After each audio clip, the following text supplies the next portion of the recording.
Welcome to my channel हर दिन की बात। मैं आप सबका हर दिन की बात में स्वागत करती हूँ। एक नया प्रोजेक्ट स्टार्ट करने जा रही हूँ। घर के बच्चों ने बोला हमें भी सिखाइए, तो मैंने सोचा एक वीडियो की आवश्यकता है, आप भी सीखिए साथ में। निटिंग यार्न है मेरे हाथ में। ये 100 ग्राम का बॉल है। ऐसे ऐसे मैंने 5 बॉल खरीदे हैं। ये 500 ग्राम में मैं पूरा एक कार्डिगन प्रिपेयर करने वाली हूँ, जो मेरी डॉटर का बनने वाला है।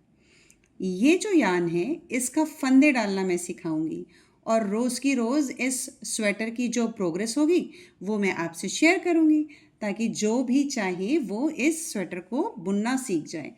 छोटे छोटे स्टेप्स में सीखना आसान होता है, ये सोच के आज हम लोग फंदे की बारी लेकर आए हैं।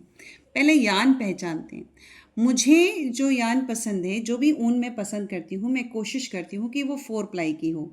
अब क्वेश्चन ये उठता है कि वो 4 प्लाई ऊन क्यों है। देखिए, इस ऊन का एक थ्रेड बनाने के लिए यहाँ 4 बारीक थ्रेड्स का इस्तेमाल किया गया है और ये शाइनिंग के लिए इस्तेमाल किया है। यानी इसको हटा दें और इसको आप जब ओपन करेंगे तो आपको मिलेगा ये एक, ये दूसरा, ये 3 और 4। देखिए टोटल 4 थ्रेड दिख रहे हैं आपको, 1 2 3 4।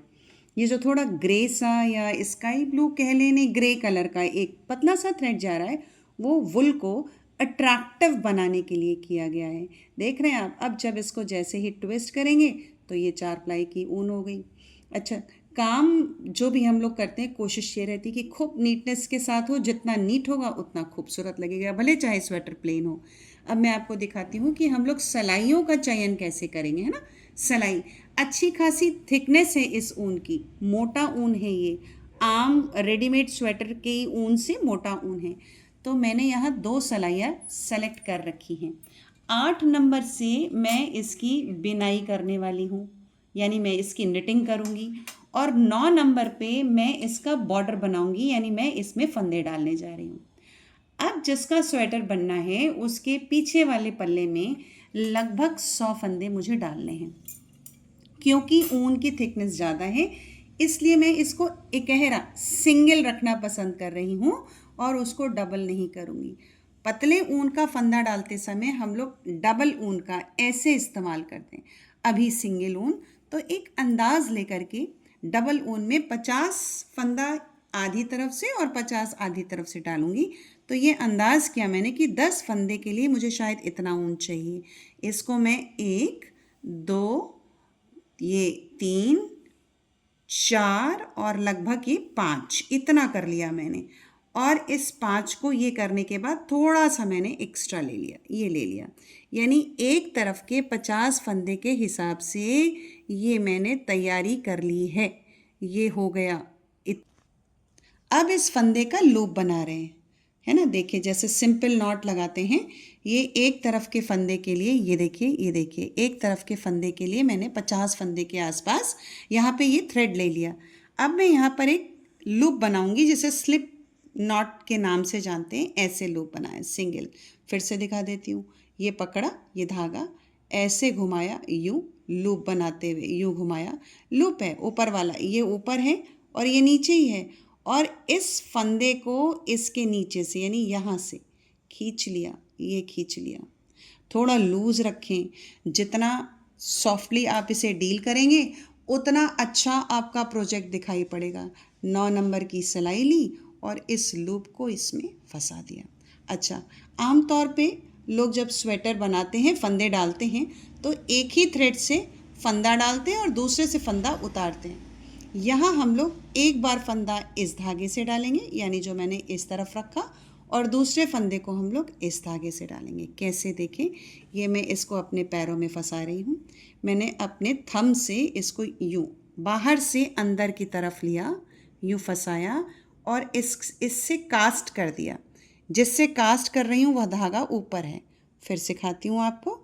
मैंने इस धागे को अंगूठे के ऊपर लिया, यूँ किया, और जिससे कास्ट कर रहे हैं वो धागा ऊपर है। ठीक है। अब मैंने इसको इस पर कास्ट कर दिया, ये लगाया, और ये इसके लूप को हमने फंसा लिया। फंसाने के बाद इसे वापस उतार दिया। अब पहला फंदा जो था वो लूप का था और दूसरे वाले को मैंने इससे डाला। अब मैं इससे डालूँगी सेम चीज़। अंगूठे को ऐसे लिया, जिससे फंदा डालना है वो धागा ऊपर की तरफ है और फिर इससे मैंने लूप बना दिया और अब मैं इसको ले जाऊंगी और सॉफ्टली इसे खींच दूंगी। इससे डाला था, अगला फंदा इससे डालूंगी, ठीक है, ये दिया मैंने और इसके बाद इस तरफ लूप बनाया, दूसरे वाले से ये लूप बनाया, इस फंदे को ऐसे उतार दिया और सॉफ्टली खींच लिया। नेक्स्ट वाला ऐसे उतारा, ऐसे ये निकाला, इससे कास्ट किया और एक सेकेंड इधर से ये ऐसे लिया, ऐसे किया और इधर से मैंने इस फंदे को निकाल दिया। दो और बनाए, फिर मैं आपको इसका सामने से पैटर्न दिखाती हूँ। देखिए, एक बार इस धागे से हम डाल रहे हैं और दूसरी बार इस धागे से हम डाल। कोशिश करें कि इन फंदों का गैप लगभग बराबर रहे, है ना। अच्छा, कभी कभी क्या होता है, कोई काम कर रहे हैं, किसी ने बीच में बुला लिया, अब याद ही नहीं रहा कि इस वाले किस वाले धागे से डाल रहे थे, इस वाले धागे से डाल रहे थे कि इस वाले धागे से डाल रहे थे। जिस धागे से आप फंदा कास्ट करके उतारते हैं वो धागा अंदर की तरफ रहता है। देखिए लूप बाहर से आ रहा है, देखिए लूप बाहर से आ रहा है, धागा उसके अंदर से आ रहा है और दूसरा वाला धागा है ना वो बाहर दिखाई पड़ेगा।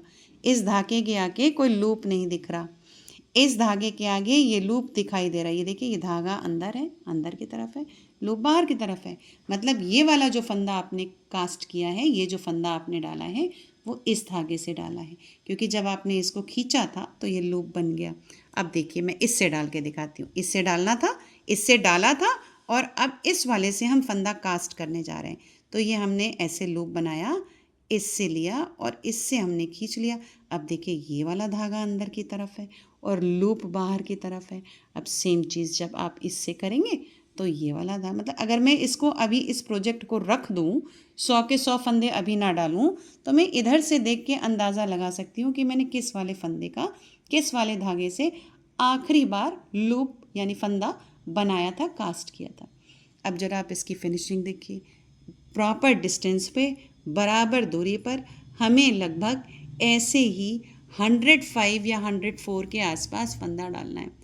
अच्छा, एक और रिक्वेस्ट मेरी सबसे रहती है कि फंदे आप कहीं भी डालें तो इवन नंबर में डालें। जैसे अगर मुझे लग रहा है कि मुझे यहाँ 110 के आसपास डालना है तो 110 एक इवन नंबर हो गया, 108 डालें या 104 डालें। उससे क्या होगा, जब आप घटाएंगे या बढ़ाएंगे अपने इस प्रोजेक्ट को तो वो आपको घटाते समय दोनों तरफ, मान लीजिए इधर आस्तीन घटाई, इधर आस्तीन घटाई, तो बार बार गिनने की ज़रूरत नहीं पड़ेगी, आपको इवन नंबर में चीज़ें मिलती जाएंगी। तो अभी के लिए टाटा बाय बाय, अगली प्रोग्रेस पे फिर मिलेंगे, बाय।